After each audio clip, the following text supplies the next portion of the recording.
Welcome back to official Akhtar Rahman sir YouTube channel. एका नवीन व्हिडिओमध्ये आपले पुन्हा एकदा स्वागत आहे। मित्रांनो, मराठी भाषा पॅडागॉजी पेपर 1 आणि पेपर 2 साठी सीटेट फेब्रुवारी 2026 करिता आपण पुन्हा एक इम्पॉर्टंट व्हिडिओ या ठिकाणी आणले आहोत। मित्रांनो, परीक्षेच्या दृष्टीने खूप इम्पॉर्टंट या ठिकाणी हे प्रश्न असणार आहे। 2011 ते 2024 च्या प्रश्नपत्रिकेमध्ये जशा प्रकारचे प्रश्न मराठी भाषा पॅडागॉजी पेपर 1 आणि पेपर 2 साठी विचारले गेलेले आहे ते टोटली अनालायसिस करून आपण या ठिकाणी प्रश्न एकत्रित केलेले आहे। प्रत्येक प्रश्न जे असणार आहे ते परीक्षेच्या दृष्टीने खूप इम्पॉर्टंट असणार आहे। तर चला व्हिडिओ सुरू करूया। व्हिडिओ सुरू करण्या अगोदर आपण जर आमच्या चॅनलवर नवीन असाल तर चॅनलला सबस्क्राइब करा, साइडचे जे बेल नोटिफिकेशन आहे त्याला देखील ऑन करा, जेणेकरून आपल्याला अशाच प्रकारचे व्हिडिओ वेळेवर पाहायला मिळेल। मित्रांनो, डिस्क्रिप्शनमध्ये आमच्या टेलिग्राम आणि व्हॉट्सअप चॅनलची लिंक सुद्धा दिलेली आहे, तेथे जाऊन आपण आमच्या टेलिग्राम आणि व्हॉट्सअप चॅनलला सुद्धा जॉईन करू शकता। जर तुम्हाला आमच्या चॅनलची मेंबरशिप हवी असेल तर फक्त जॉईन बटनला जॉईन करून आपण ही मेंबरशिप घेऊ शकतात मित्रांनो, जेणेकरून तुम्ही आमचे सगळे व्हिडिओज जे आहेत ते फ्रीमध्ये पाहू शकतात। पाहूया प्रश्न क्रमांक 1। वीडियोला प्लीज लाइक करा। तो देखिए, एक क्वेश्चन जो है यहाँ पर वो सिलेक्टेड होने वाला है। प्रश्न अशा प्रकारे विचारलेला आहे की विद्यार्थ्याला वास्तव परिस्थितीत भाषा वापरणे या त्याच्या उद्दिष्टापर्यंत कोणती बाब घेऊन जाते, अशा प्रकारे प्रश्न विचारलेला आहे। आपल्याला 4 पर्याय दिलेले आहे। नैसर्गिक पद्धती, संज्ञापनात्मक पद्धती, थेट पद्धती किंवा श्रव्य भाषिक पद्धती, अशा प्रकारे आपल्याला 4 ऑप्शन दिलेले आहे। आणि हे बघा मित्रांनो, प्रश्न काय आहे की विद्यार्थ्याला वास्तव परिस्थितीत भाषा वापरणे या त्याच्या उद्दिष्टापर्यंत कोणती बाब घेऊन जाते, तर ऑप्शन जे 2 असेल संज्ञापनात्मक पद्धती आपला काय असणार आहे, तर योग्य उत्तर असणार आहे। पर्याय जे 2 दिलेला आहे ते आपला बरोबर उत्तर या ठिकाणी राहणार आहे। पुढचा जे प्रश्न आहे हे बघा, स्पष्टीकरण सुद्धा दिलेलं आहे की कम्युनिकेटिव्ह मेथड वास्तव जीवनातील संवाद कौशल्यावर केंद्रित आहे। अर्थपूर्ण परिस्थितीत भाषा वापरणे हेच तिचे वैशिष्ट्य असते, अशा प्रकारे माहिती सुद्धा दिलेली आहे। यानंतर आपण पाहणार आहोत प्रश्न क्रमांक 2। हे बघा, दुसरा जे प्रश्न आहे ते अशा प्रकारे विचारलेला आहे की 5वी इयत्तेचा विद्यार्थी म्हणतो, माझे काम शिक्षिकेला देण्यापूर्वी मी ते एकदा नीट पाहतो। विद्यार्थी कोणत्या लेखन पातळीवर आहे, अशा प्रकारे प्रश्न आपल्याला विचारलेला आहे। पर्याय दिलेले आहे आराखडा, आराखड्याचे पुनर्लेखन, मुद्रित शोधन किंवा सौगंड्याकडून मूल्यमापन, अशा प्रकारे आपल्याला 4 ऑप्शन दिलेले आहे। तर हे बघा, हे जे असणार आहे ते मुद्रित शोधनचे उदाहरण असणार आहे, म्हणजे जे ऑप्शन 3 दिलेला आहे ते आपला बरोबर उत्तर असणार आहे। मित्रांनो, या संदर्भात सुद्धा काही माहिती या ठिकाणी दिलेली आहे। तुम्ही पाहू शकतात की काम पूर्ण झाल्यानंतर त्यातील चुका शोधणे, सुधारणा करणे म्हणजेच प्रूफ रीडिंग होय। विद्यार्थ्याचे वाक्य याच क्रियेला सूचित करते, म्हणजे ऑप्शन जे 3 दिलेला आहे ते बरोबर उत्तर या ठिकाणी काय आहे असणार आहे। ओके, ऑप्शन 3 आपला बरोबर उत्तर राहणार आहे। प्रश्न क्रमांक 3 विचारलेला आहे की पुढीलपैकी कोणती पद्धत विद्यार्थ्याला वर्गात त्याची मूळ भाषा वापरण्यास उत्तेजन देत नाही, अशा प्रकारे प्रश्न आहे। मित्रांनो, सोपा प्रश्न विचारलेला आहे। आपल्याला 4 ऑप्शन दिलेले आहे। नैसर्गिक पद्धती, संज्ञापनात्मक पद्धती, थेट पद्धती किंवा श्रव्य भाषिक पद्धती, अशा प्रकारे आपल्याला 4 ऑप्शन दिलेले आहे। आणि जे योग्य उत्तर असणार आहे डायरेक्ट मेथड म्हणजे थेट पद्धती आपला काय असणार आहे, बरोबर उत्तर असणार आहे। कारण की प्रश्न विचारला होता की कोणती पद्धत विद्यार्थ्याला वर्गात त्याची मूळ भाषा वापरण्यास उत्तेजन देत नाही, तर थेट पद्धती आपला काय असणार आहे, योग्य उत्तर असणार आहे। बरोबर उत्तर या ठिकाणी राहणार आहे। पुढचा जे प्रश्न आहे प्रश्न क्रमांक 4, चौथा जे प्रश्न आहे ते अशा प्रकारे विचारलेला आहे की आधारभूत पातळीसाठी पाठ्यपुस्तक तयार करताना पुढीलपैकी कोणता सिद्धांत उपयुक्त नाही। आता हे बघा मित्रांनो, खूप इम्पॉर्टंट हा प्रश्न आहे। परीक्षेमध्ये प्रश्न रिपीट होतात की आधारभूत पातळीसाठी पाठ्यपुस्तक तयार करताना पुढीलपैकी कोणता सिद्धांत उपयुक्त नाही, अशा प्रकारे आपल्याला प्रश्न विचारलेला आहे। तर हे बघा, अभ्यासक्रम सिद्धांत हा उपयुक्त असणार आहे, सादरीकरण सिद्धांत सुद्धा या ठिकाणी बरोबर असणार आहे, आणि तंत्रज्ञान सिद्धांत हा सुद्धा आवश्यक आहे, परंतु मूर्त सिद्धांत या ठिकाणी काय आहे तर उपयुक्त नाही, म्हणजे ऑप्शन जे 3 दिलेला आहे ते आपला बरोबर उत्तर राहणार आहे। पर्याय जे 3 दिलेला आहे ते आपला योग्य उत्तर या ठिकाणी असणार आहे। प्रत्येक प्रश्न जे असणार आहे ते परीक्षेच्या दृष्टीने खूप इम्पॉर्टंट असणार आहे। मित्रांनो, फक्त 26 दिवस परीक्षेला बाकी आहे और हिंदी और मराठी में आपको बिल्कुल इसी प्रकार के प्रश्न पूछे जाएंगे। दोस्तों, सिलेबस सेम है, सिर्फ भाषा का फर्क यहाँ पर होता है। मैं आपको बता रहा हूँ कि दोनों लैंग्वेज की आपने साथ ही साथ प्रैक्टिस करनी है। आता पुढचा जे प्रश्न आहे, प्रश्न 2000 हे बघा।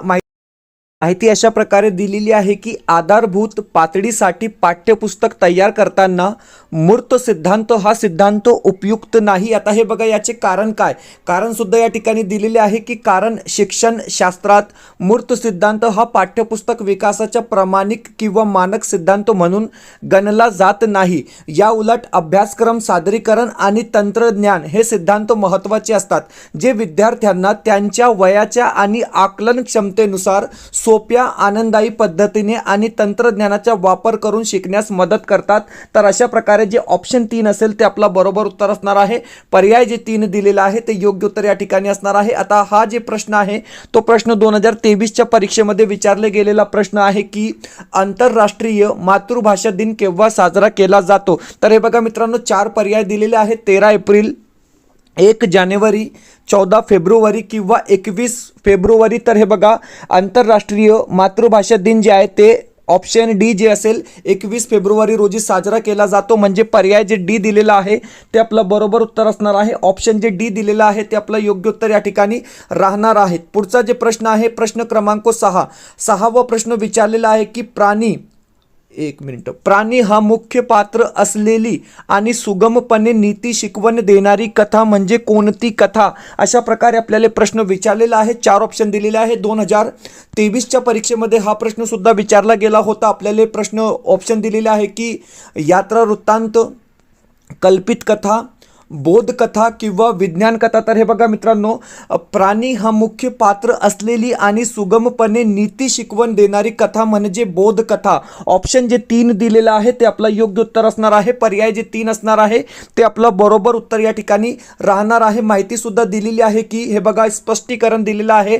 बोधकथांमध्ये प्राणी, पक्षी किंवा काल्पनिक पात्रांच्या माध्यमातून नैतिक संदेश दिला जातो. ओके, कोणता संदेश दिला जातो तर नैतिक संदेश दिला जातो. उदाहरणार्थ सिंह आणि उंदीर, कावळा आणि घडा इत्यादी प्रकारे आपण काय आहे माहिती सुद्धा पाहू शकतात. पुढचा जे प्रश्न आहे प्रश्न क्रमांक 7. आता हे बघा, 7वा जे प्रश्न आहे ते अशा प्रकारे विचारलेला प्रश्न आहे की भाषा शिक्षणात चुका या संदर्भात कोणते विधान योग्य नाही. खूप इम्पॉर्टंट प्रश्न आहे मित्रांनो. प्रत्येक वेळी परीक्षेमध्ये अशाच प्रकारचे प्रश्न रिपीट होत आहे, हिंदी आणि मराठी दोन्ही भाषेमध्ये. तर हे बघा, चुका या संदर्भात कोणते विधान योग्य नाही अशा प्रकारे आपल्याला प्रश्न आहे. तर हे बघा, चुका द्वितीय भाषा आत्मसात करण्याच्या प्रक्रियेला समजून घेण्यात मदत करतात.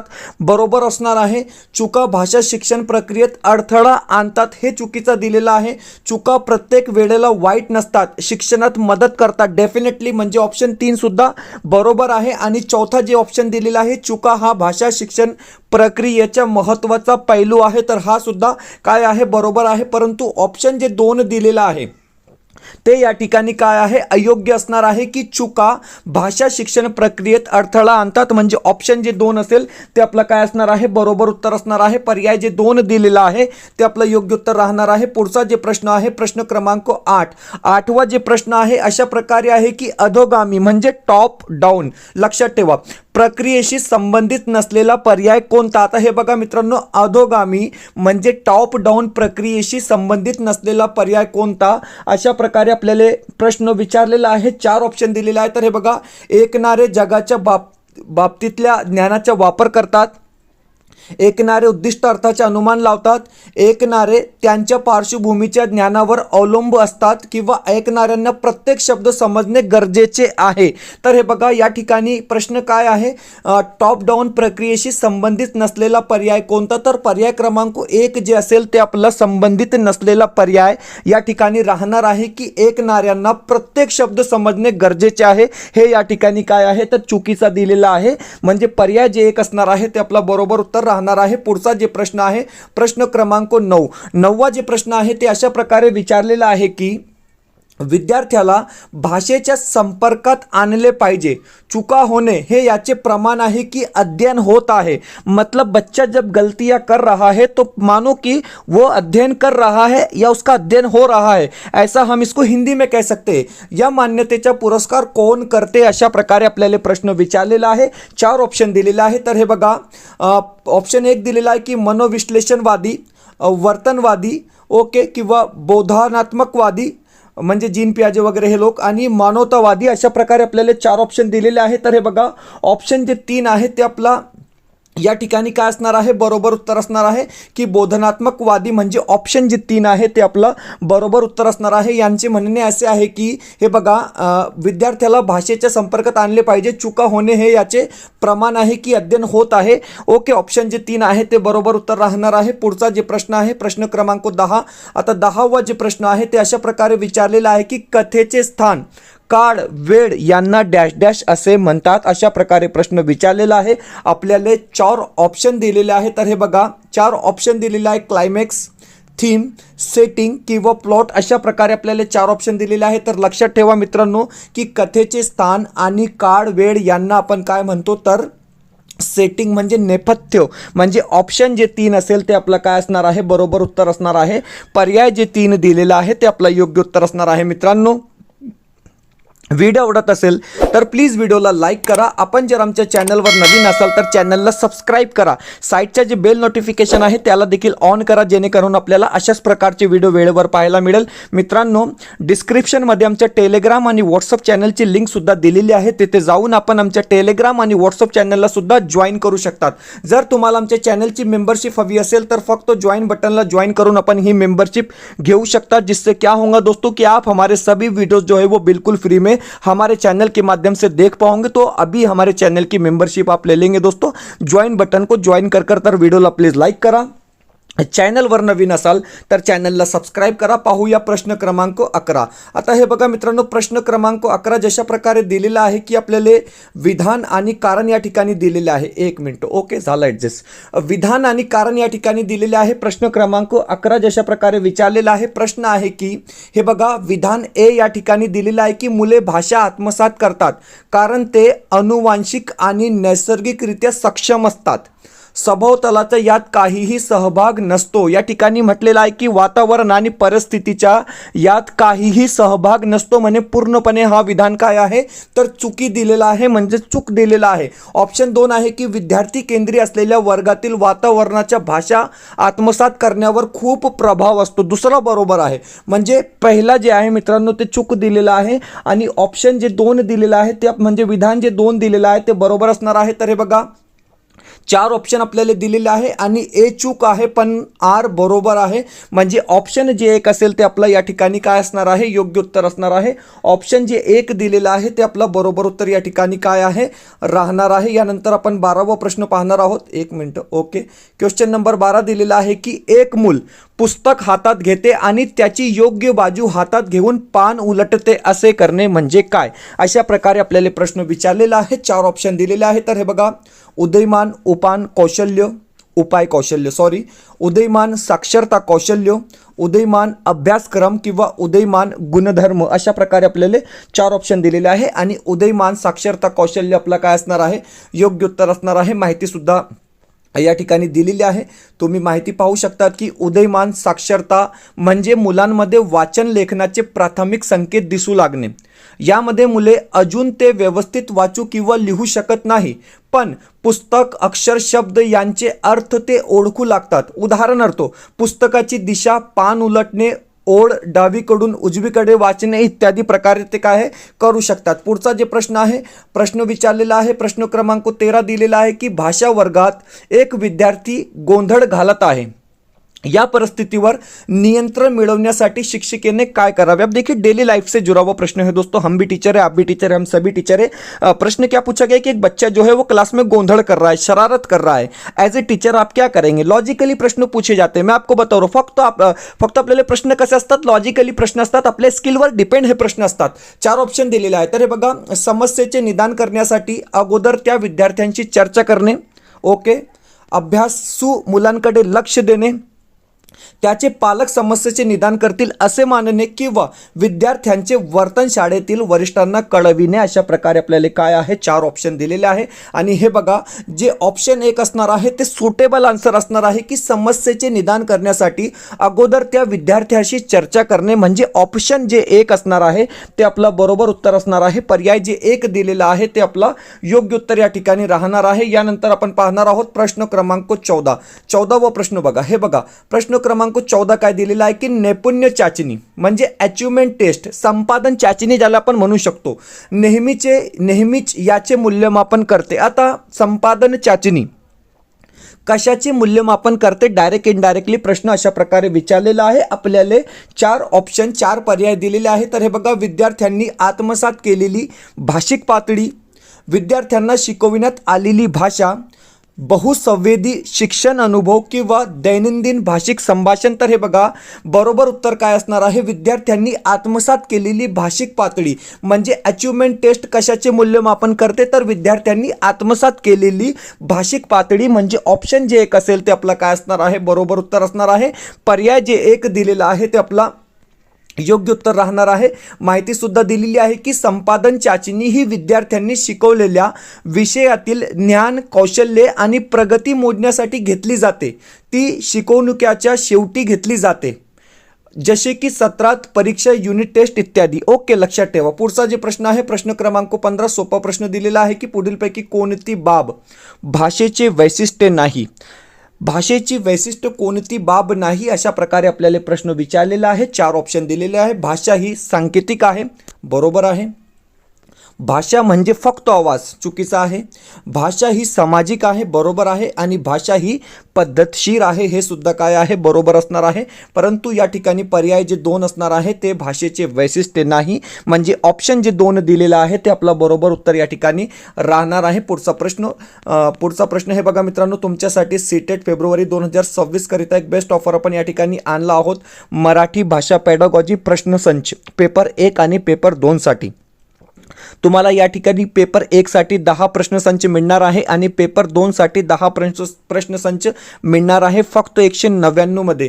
म्हणजे पेपर 1 साठी 10 वेगळे संच, प्रत्येक प्रश्नपत्रिकेमध्ये तुम्हाला उत्तर सूची, आन्सर की सुद्धा दिलेली आहे आणि वेगवेगळे 10 प्रश्नसंच पण या ठिकाणी तयार केलेले आहे. पेपर 1 साठी 10 आणि पेपर 2 साठी 10, 199 मध्ये आपल्याला हे 20 प्रश्नसंच या ठिकाणी मिळणार आहे मित्रांनो. म्हणजे सेपरेट आपण हे तयार केलेले आहे, व्यवस्थित तयार केलेले आहे. आणि जशा प्रकारे परीक्षा असते आणि जशा प्रकारे हिंदीच्या मराठीच्या सेक्शन आपल्याला विचारलं जातो मित्रांनो, तशाच स्वरूपाचे प्रश्नपत्र आपण या ठिकाणी तयार केलेले आहे, जे तुमच्यासाठी आणि तुमच्या सरावासाठी, परीक्षेसाठी खूप इम्पॉर्टंट असणार आहे. तर आत्ताच हे परचेस करून घ्या. स्क्रीनवर एक कॉन्टॅक्ट नंबर दिलेला आहे, या नंबरवर कॉन्टॅक्ट करून तुम्ही हे परचेस करून घ्या मित्रांनो, जेणेकरून 26 दिवस परीक्षेला बाकी आहे आणि आपल्याला अशाच प्रकारची प्रॅक्टिसची या ठिकाणी काय आहे, आवश्यकता आहे मित्रांनो. व्हॉट्सअप नंबर दिलेला आहे, या नंबरवर व्हॉट्सअप करून तुम्ही हे परचेस करू शकतात. पेपर 1 साठी वेगळे सुद्धा तुम्हाला पाहिजे तर ते तुम्ही सुद्धा परचेस करू शकतात आणि पेपर 2 साठी जर तुम्हाला वेगळे पाहिजे ते सुद्धा तुम्ही परचेस करू शकतात. व्हॉट्सअप नंबर दिलेला आहे, आताच मेसेज करा आणि हे तुम्ही परचेस करून घ्या मित्रांनो. फक्त 199 आहे, म्हणजे 10 रुपयाला एक प्रश्नपत्रिका आपल्याला या ठिकाणी काय आहे, प्रिंटेड प्रश्नपत्रिका मिळणार आहे. तर आताच या नंबरवर कॉन्टॅक्ट करून तुम्ही हे परचेस करून घ्या. व्हिडिओला प्लीज लाईक करा, चॅनलवर नवीन असाल तर चॅनलला सबस्क्राइब करा. पुढचा प्रश्न, ओके. क्वेश्चन क्रमांक 16वा प्रश्न आहे की भाषा म्हणजे काय. सोपा प्रश्न आहे, भाषा म्हणजे काय. तर हे बघा, भाषा म्हणजे नियम शासित पद्धती. ऑप्शन जे 2 असेल ते आपला काय असणार आहे, बरोबर उत्तर असणार आहे. कारण भाषा म्हणजे फक्त व्याकरण नाही, भाषा ही कृत्रिम नसते, अशी पद्धती ज्यात नियम नाहीत, अशा प्रकारे हे चुकीचे ऑप्शन दिलेले आहे. भाषा म्हणजे काय, तर भाषा म्हणजे नियम शासित पद्धती. ऑप्शन जे आपला 2 दिलेला आहे ते बरोबर उत्तर या ठिकाणी काय आहे, असणार आहे. पुढचे जे प्रश्न आहे, प्रश्न क्रमांक 17. आता हे बघा, 17वा जे प्रश्न आहे ते अशा प्रकारे विचारलेला आहे की पीटर हा त्याच्या मातृभाषेतील उत्तम वाचक आहे आणि इंग्लिश भाषेतही खूप चांगला वाचू शकतो, हे काय समझले. आता हे बघा, यहाँ पर प्रश्न किस प्रकार पूछा गया है कि पीटर जो है वो मातृभाषा में बहुत अच्छे से पढ़ता है और इंग्लिश भी बहुत अच्छे से पढ़ता है. डेफिनेटली इस प्रकार के प्रश्न आपको हिंदी में भी पूछे जाएंगे. आपल्याला 4 ऑप्शन दिलेले आहे. सामर्थ्याचे स्थानांतरण, परिचिताकडून अपरिचिताकडे सरकणे, भाषिक क्षमता किंवा कौशल्य स्थानांतरण. तर हे काय आहे मित्रांनो, कौशल्य स्थानांतर आहे. स्किल म्हणजे पीटरमध्ये कोणती स्किल आहे, तर स्किल स्थानांतरण आहे. म्हणजे ऑप्शन जे 4 आहे ते आपला काय असणार आहे, बरोबर उत्तर असणार आहे. पर्याय जे 4 दिलेला आहे ते आपलं योग्य उत्तर असणार आहे. पुढचे जे 3 प्रश्न आहे ते व्याकरण संदर्भातले प्रश्न आपण या ठिकाणी पाहणार आहोत, कारण की आपल्याला उतार्याच्या आधारावर 6 ते 7 प्रश्न म्हणजे जे गद्य उतारा आणि पद्य उतारा दिला जातो मित्रांनो, त्या उतार्याच्या आधारावर तुम्हाला 6 ते 7 प्रश्न व्याकरण संदर्भातले विचारले जातात आणि सोपे व्याकरण तुम्हाला काय आहे, व्याकरणचे प्रश्न विचारले जातात. प्रश्न आहे की काकडी परी अंग कोवळ यातील परी हे कोणते अव्यय आहे. ओके, काकडी परी अंग कोवळ यातील परी हे कोणते अव्यय आहे? तर हे बघा आपल्याला 4 ऑप्शन दिलेले आहे आणि ऑप्शन जे एक असेल न्यूनत्व बोधक उभययान्वी अव्यय आपला काय असणार आहे? बरोबर उत्तर असणार आहे. मॅक्झिमम जे प्रश्न आहे ते शब्दांच्या जातीमधले प्रश्न आपल्याला विचारले जातात. पुढचा जे प्रश्न आहे की समानार्थी शब्द शोधा. आता दया या शब्दासाठी योग्य समानार्थी शब्द कोणता? अशा प्रकारे आपल्याला प्रश्न विचारलेला आहे. ऑप्शन दिलेले आहे सेविका, परिचारिका, उपचारिका, सुतिका. तर दया या शब्दासाठी योग्य समानार्थी शब्द कोणता? तर सुतिका. म्हणजे जे ऑप्शन जे 4 दिलेलं आहे ते आपलं काय असणार आहे? बरोबर उत्तर असणार आहे. पर्याय जे 4 असणार आहे ते योग्य उत्तर राहणार आहे. पुढचा प्रश्न आणि शेवटचा प्रश्न दिलेला आहे की चिमणीसारखे तोंड होणे म्हणजे काय?